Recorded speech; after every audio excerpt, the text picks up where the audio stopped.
Well, we're back at the Hall of History looking at the end of the war and Reconstruction. The end of the war was uh, really finished up at Appomattox Courthouse when Robert E. Lee surrendered the Army of Northern Virginia to Ulysses S. Grant. It's interesting to note that General George Armstrong Custer was present at this.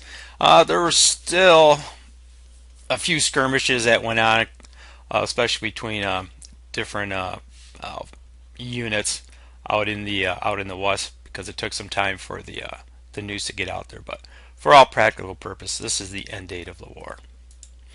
Lincoln's Reconstruction plan, he really wanted a lenient plan to allow the South back into the Union.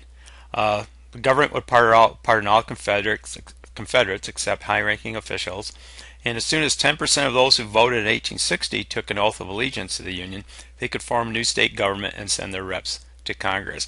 It's interesting to note that many of the Confederate officers end up serving later on in the Spanish-American War.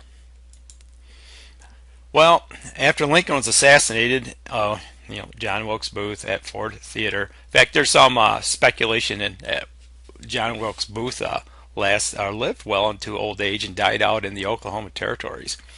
Andrew Johnson took over, and his plan really differed very little.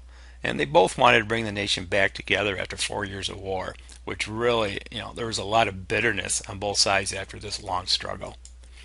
Well, unfortunately, many radical Republicans in Congress wanted to punish the South for the war, not too unlike many of the European nations after World War I with Germany. They're not satisfied with Lincoln's or Johnson's plan, and they wanted to divide the South into military districts and set up tough requirements for the readmission into the Union. If you remember back from last year's class, this whole idea of carpetbaggers came in with people from north going down south, buying up the land, for pennies on the dollar, and just taking advantage of the southern population. And that ends up where we're at.